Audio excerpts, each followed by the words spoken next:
Hello guys, आपका मेरे channel smart study में स्वागत है। आज हम क्लास 6 का साइंस का जो आपका क्वेश्चन पेपर होने वाला है उसके क्वेश्चन पेपर और आंसर की को देखते हैं। तो आइए स्टार्ट करते हैं। हम हिंदी और इंग्लिश में दोनों का ही साथ में करेंगे। बहुत इंपॉर्टेंट क्वेश्चन है, तो आइए स्टार्ट करते हैं। सबसे पहले देखो क्या कहा गया है। हम क्वेश्चन को रीड करेंगे, उसके बाद इनके आंसर समझेंगे। कमजोर दृष्टि विटामिन सी की कमी के कारण का एक लक्ष्य है। तो विटामिन सी से कमजोर कमी जो आई साइट है वो वीक नहीं होती है, वो होती है विटामिन ए की कमी से। तो ये क्या हो जाएगा? असत्य हो जाएगा। ये स्टेटमेंट कैसी हो जाएगी? असत्य हो जाएगी। इंग्लिश मीडियम में भी देख लेते हैं साथ साथ में।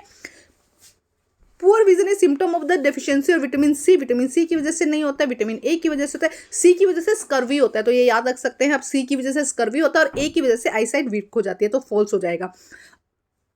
A very few iron filling stick on the two ends of a bar magnet when it brought near the iron filling. देखो हिंदी मीडियम में भी पढ़ लेते हैं साथ के साथ हम।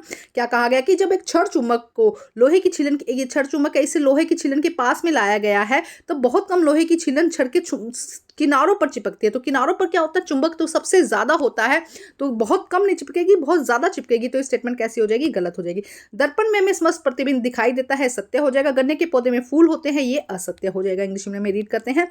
Mirror give us clear image, ये स्टेटमेंट कैसे हो जाएगी? ट्रू हो जाएगी। Sugar cane plant has a flower, ये क्या हो जाएगी? फॉल्स हो जाएगी। नेक्स्ट क्वेश्चन देखते हैं, question number 5। The thin wire that give of light is called filament. जिसकी वजह से हमें लाइट नजर आती है वो क्या होता है? बल्ब के अंदर अगर हम देखें तो इस तरीके का डायग्राम होता है। बहुत इंपॉर्टेंट डायग्राम है, जरूर लर्न करके जाएगा। इसे हम फिलामेंट कहते हैं। A cylindrical magnet has two pole. Cylindrical magnet में क्या होते हैं? टू पोल होते हैं। मैग्नेट में टू पोल होते ही होते हैं, कोई भी मैग्नेट हो। Petiole connect the leaf with the stem. ये देखो, ये क्या है? यहाँ पर लीफ है और ये इस तरीके से इस पार्ट को हम क्या कहते हैं? पीटियोल कहते हैं। तो किससे जोड़ रही है? स्टेम से जोड़ रही है। ठीक है, ब्रांच या स्टेम हो जाएगा। ठीक है, अब ब्रांच भी लिख सकते हैं तब भी सही हो जाएगा, स्टेम भी हो जाएगा। In the sea animal are surrounded by the saline water. खारे पानी से क्या होते हैं? एनिमल्स घिरे हुए होते हैं। नेक्स्ट देखो एक बार इसमें देख लेते हैं हिंदी मीडियम में। प्रकाश देने वाले पतले तार को विद्युत बल्ब को फिलामेंट कहा जाता है। एक बेलनाकार चुंबक में दो ध्रुव होते हैं। पर्णवत पत्ती को तने से जोड़ता है, या शाखा भी लिख सकते हैं, आपकी शाखा से या ब्रांच से भी जोड़ता है। समुद्र में जानवर खारे पानी से घिरे रहते हैं। नेक्स्ट क्वेश्चन देखिए क्या कहा गया है यहाँ पर। एक सेकेंड, देखो क्या है क्वेश्चन, समझते हैं। बिजली के तारों को विद्युत रोधी सामग्री से क्यों लपेटा जाता है? बिजली का तार है, इसके चारों तरफ विद्युत रोधी पदार्थ क्यों लपेटा जाता है? जिससे कि करंट ना लगे, करंट से प्रोटेक्ट करने के लिए। पारदर्शी पदार्थ के दो उदाहरण लिखिए। कांच हो गया, वायु तो फिर भी नहीं कहेंगे, कांच और पानी लिख सकते हैं। मिमोसा पौधे का उदाहरण दीजिए, छुई मुई हो जाएगा। ऐसे दो उदाहरण दीजिए जिससे कि हवा से गति करती है। हवा से क्या, कोई भी हल्की चीज होगी, चाहे बॉल हो जाएगी, चाहे कागज हो जाएगा, चाहे पेपर हो जाएगा, या कपड़ा हो जाएगा, वो क्या करेंगे? हवा से गति करेंगे। इंग्लिश मीडियम में फटाफट देख लेते हैं। Why are the electric wire covered with the insulating material? Protect to current से प्रोटेक्ट करने के लिए। Give two example of transparent material. तो ग्लास हो जाएगा, इसके अंदर आप ग्लास लिख सकते हैं, वाटर लिख सकते हैं इसके अंदर। ठीक है, उसके बाद write common name of the mimosa, छुई मुई लिख सकते हैं। Give two example where can air move. Air move किसको कराएगा? पेपर को करा देगा, क्लॉथ को करा देगा, तो बॉल को करा देगा, कोई भी ऐसी चीजें लिख सकते हैं। नेक्स्ट क्वेश्चन देखते हैं। मोटापा किसी अभाव या कमी से होने वाला रोग नहीं है, समझाइए। नेक्स्ट देखो यहाँ पे इंग्लिश में पढ़ लेते हैं।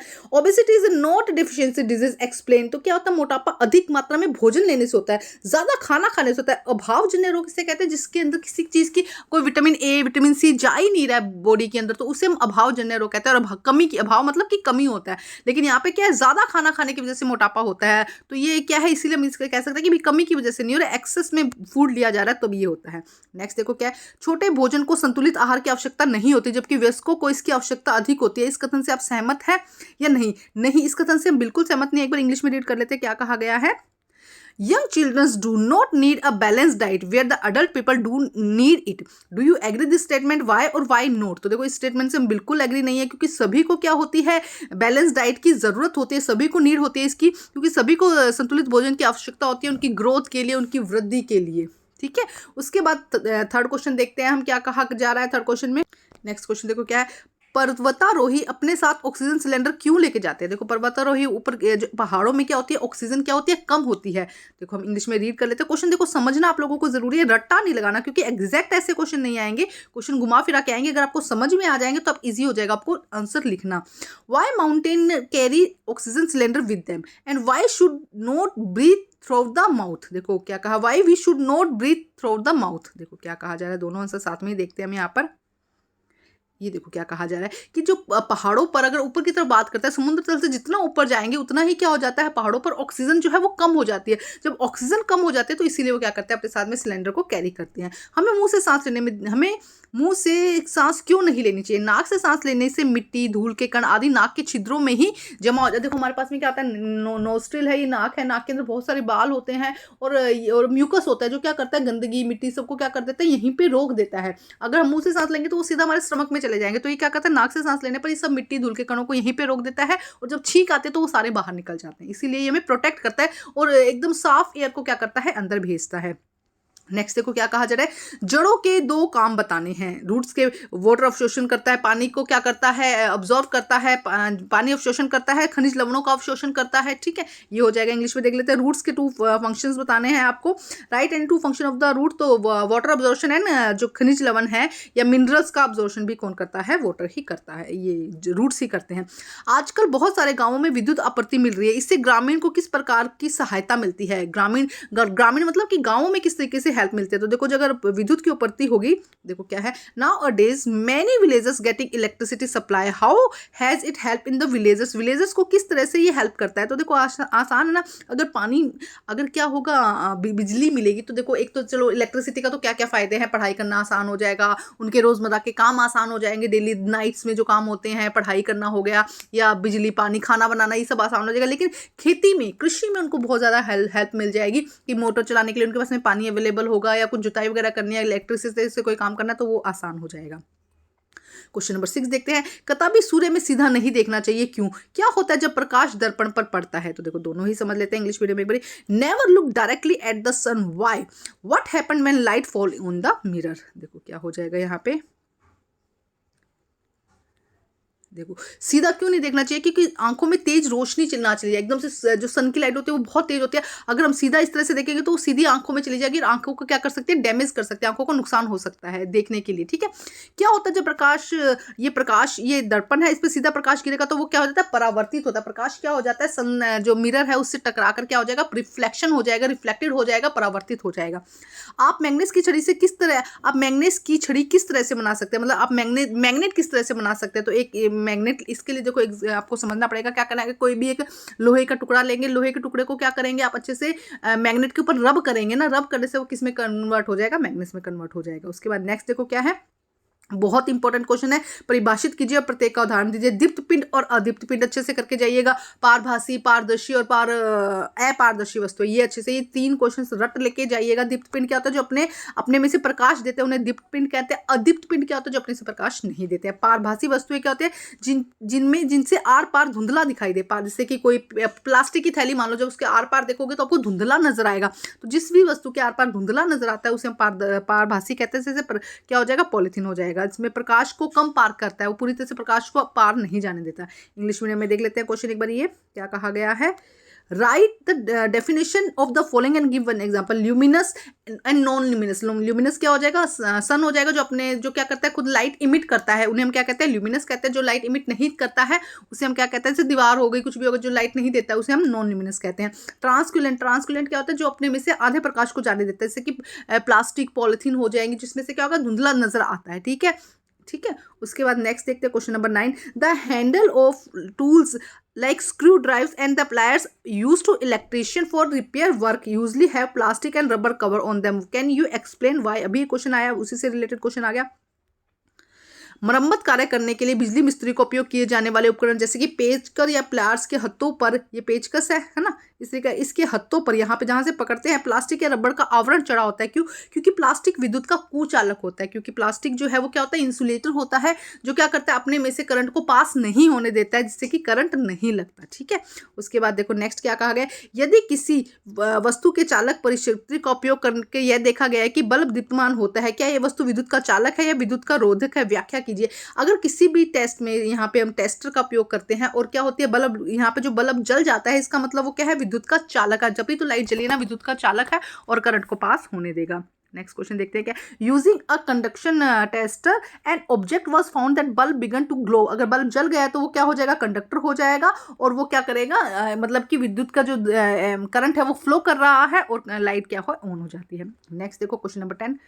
एक तना दो तरफा यातायात वाली सड़क के समान कार्य करता है, व्याख्या कीजिए, वाष्पोत्सर्जन को परिभाषित कीजिए।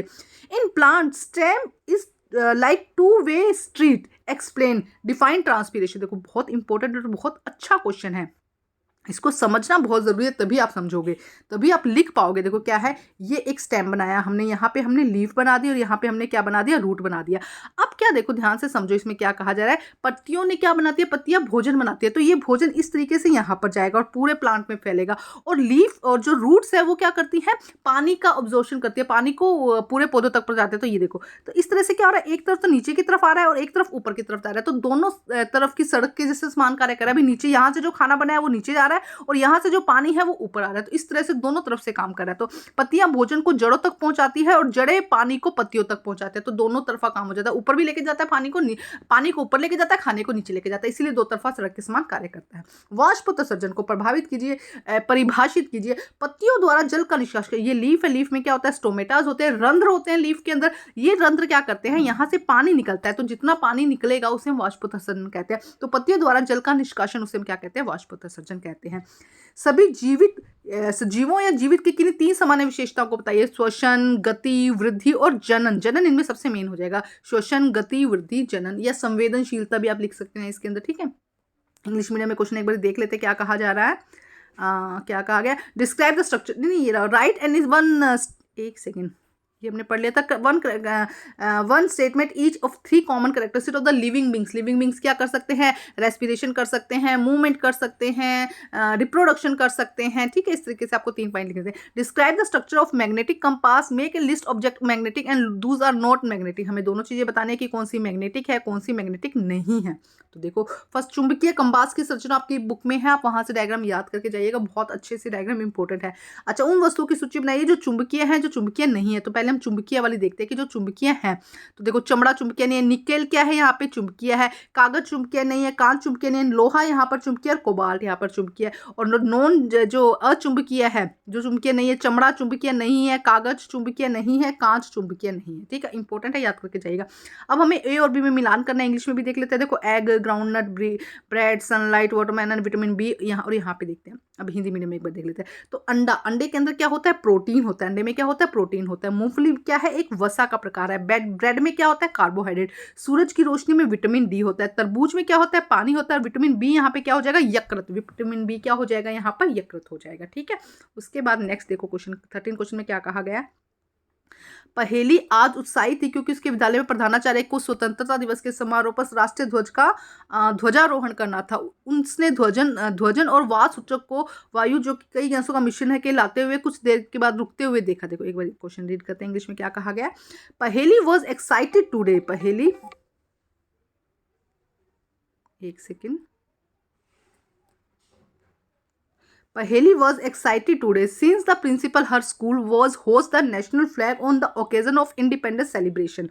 She saw the flag and the weather clock moving and then stop because of air which is mixture of gases. जब वो फ्लैग था कुछ टाइम के बाद स्टॉप हो गया, उसके बारे में बताना है। वाद सूचक हमें क्या बताता है, वाद सूचक के बारे में हमें बताइए, वायु की दिशा बताता है। वाद सूचक हमें क्या बताता है, वायु की दिशा। एक बार हिंदी इंग्लिश मीडियम में भी देखेंगे।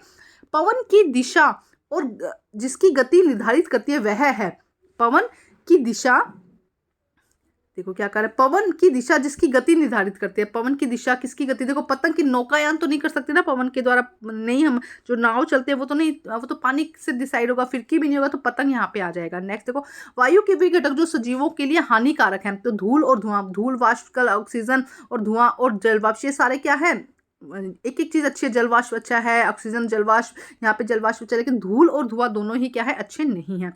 दो गैसें मिलकर 99% वायु बनाती है, शेष 1% बचता है। तो 1% में देखो 2% कौन सी है, एक तो है नाइट्रोजन और ऑक्सीजन, ये दोनों मिलकर क्या बनाती है, 99%। 1% में क्या बनता है, कार्बन डाइऑक्साइड, कुछ अन्य गैसें तथा जलवाष्प। एक बार इंग्लिश मीडियम में देख लेते हैं, ये रहा।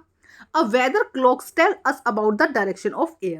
The direction of wind decide the movement of kite. Kite के movement को decide करता है। The components of the air which are harmful for the living beings. So dust and smoke आ जाएगा। Next question क्या है, two gases together make up 90%. तो कौन सी है, नाइट्रोजन एंड ऑक्सीजन 99% बनाते हैं, रिमेनिंग 1% ऑफ कार्बन डाइऑक्साइड का, some other gases and water vapor. Next question देखते हैं। क्वेश्चन नंबर 14, हैप्पी ने मिट्टी में कुछ सरसों के बीज बोए। उसने देखभाल की, मिट्टी से बाहर निकलते हुए छोटे छोटे पौधे को देखकर वह बहुत खुश हुई। उसने वृद्धि करते हुए पौधों को ध्यान से देखा। एक दिन उसने देखा कि एक पौधा दूसरी पत्तियों द्वारा पारदर्शित पॉलीथीन के बैग से लगभग पूरी तरह से ढका हुआ था। उसे आश्चर्य हुआ जब उसने पॉलीथीन के बैग के अंदर और बाहर दोनों तरफ कुछ बूंदे, पानी की बूंदे दिखाई दी। देखो क्या, हैप्पी सोड सम mustard seed in the soil and took care of them. She was joyful to see the little plant which had come out of the soil. कुछ पौधे जो है पानी मिट्टी से बाहर आ गए हैं. She observed the growing plant carefully. One day she saw another plant whose some of the leaves were completely covered with the transparent polythene. एक transparent polythene से इस तरह से एक पौधा कवर था. He surprised found that some droplet of water both inside भी कुछ पानी की बूंदें थी और बाहर भी पानी की बूंदें थी. तो इसके बारे में हमें बताना है. तो पहले एक बार देख लेते हैं क्वेश्चन. पॉलीथीन के अंदर दिखाई देने वाली बूंदे निम्न में से किस कारण से हो सकते हैं? जैसे लीफ है, यहाँ पर पानी निकला होगा लीफ से, अभी हमने पढ़ा था वाष्पोत्सर्जन, तो वो क्या होंगे? वाष्पोत्सर्जन के कारण. सरसों के पौधे के फूल का पुकड़ियों का रंग कैसा होता है? पीला होता है. यदि मिट्टी को पूरी तरह से पानी से भर दिया जाए, यदि वह मिट्टी को पूरी तरह से पानी से भर कर रखे तब क्या होगा? देखो क्या कह रहा है, यदि वह मिट्टी को पूरी तरह से पानी से, अगर मिट्टी है उसके अंदर पूरी तरह से पानी जाएगा तो मिट्टी के अंदर जो छेद होते हैं उनके अंदर पानी भर जाएगा, तो कोई भी पौधा अच्छे से विकसित नहीं हो पाएगा. नेक्स्ट देखो क्या है यहाँ पे, water droplets seen inside the polythene bag could be because transpiration. Transpiration की डेफिनेशन यहाँ पे भी दी गई है, देखो समझ जाओ. The colour of the plant petals of flower is mustard. कैसा होता है? येलो होता है. What could happen if she keep the soil completely fill with the water? None of the grow. Plant क्या करेगा? ग्रो नहीं कर पाएगा. यदि पहेली बीजों को एक दूसरे के बहुत निकट बो देती है तो क्या होगा? तो क्या होगा? विकास धीमा होगा जाएगा. जब एकदम देखो, हर प्लांट को स्पेस चाहिए ना ग्रो करने के लिए, और जहाँ हर मिट्टी में क्या होगा? न्यूट्रिएंट होंगे, तो पास लगेंगे तो न्यूट्रिएंट कम मिल पाएगा ना, तो विकास और क्या हो जाएगा? धीमा हो जाएगा. देखो क्या है, if the she sow the seed very close to each other the growth would be lesser and slower. Next देखते हैं क्या कहा जा रहा है. मुलायम पश्मीना ऊन जिन बकरियों से प्राप्त होता है वह 5000 मीटर की ऊंचाई पर पाई जाती है. सर्दियों में तापमान 0 से 40 डिग्री तक नीचे चला जाता है. बकरियों के शरीर पर गर्म बालों की एक परत उग जाती है. बकरियों को कुछ बाल फर झड़ जाते हैं. ये बाल बहुत ही पतले होते हैं, मशीनों द्वारा बुना नहीं जा सकता है. अब इसके क्वेश्चन एक बार इंग्लिश में रीड कर लेते हैं. The goat from which the soft pashmina wool is collected from found at the high 5000 meter. In winter, the temperature here drops the 0 to minus 40 degree. A coat of warm hair grow on the goat body, and the goat shed some of the hairs in fur in summers. These hairs are so fine such that they could not be or cannot be woven in the machine. देखो यहाँ पे देखते हैं question क्या कहा जा रहा है. जानवरों और पौधों में कुछ विशेषताएं होती है जो विशेष रूप से जीवित रहने के लिए सक्षम बनाते हैं, उसे अनुकूलन कहते हैं. जिन बकरियों द्वारा मुलायम पश्मीना ऊन एकत्रित की जाती है वो कहाँ पाई जाती है? बहुत ऊंचाई वाले क्षेत्र में. देखो लिखा गया 5000 लिखा गया ना, 5000 ऊंचाई में, तो क्वेश्चन को थोड़ा पढ़ना होता है. Animal and plant have certain feature which make them to survival in the particular habitat is called adaptation. The goat from which of the soft pashmina wool is collected from the area in high altitude. Next देखो, बकरी के शरीर पर गर्म बालों की एक परत उग जाती है क्योंकि बकरी को अत्यधिक, जो कि क्या करते हैं, अत्यधिक ठंड से बचाती है. पर्वतीय क्षेत्र के वृक्ष कैसे होते हैं? पर्वतीय क्षेत्र के वृक्ष ना इस तरह से होते हैं, इस तरह से शंकुआकार होते हैं, शाखाएं तिरछी होती है और पत्तियां सुई के आकार की होती है. तो उपरोक्त सभी आ जाएगा. एक बार यहाँ पर देख लेते हैं. A coat is warm hair grow on the body of the goat which protect from the extreme cold. Extreme cold से बचाते हैं कोल्ड को. उसके बाद ट्री अडेप्टेड ऑफ माउंटेन कैसे होता है? नॉर्मली कोन शेप होते हैं, स्लोपिंग ब्रांचेज होती है, नीडल लाइक लीव्स होते हैं. तीनों ही पॉइंट आ जाएंगे. तो ऑल ऑफ यहाँ पे हमारा साइंस का जो क्वेश्चन पेपर है वो कंप्लीट होता है. एग्जैक्ट ऐसा पेपर नहीं आएगा, लेकिन आपको तैयारी अच्छे से करनी है. और भी सैम्पल पेपर मैं बना दूंगी ऐसे जिसमें से क्वेश्चन बहुत आने के चांसेस है. आप कमेंट करके जरूर बताइएगा. और बाकी सभी सब्जेक्ट के भी आपको जो क्वेश्चन पेपर है वो यहाँ पर मिल जाएंगे. Thank you guys.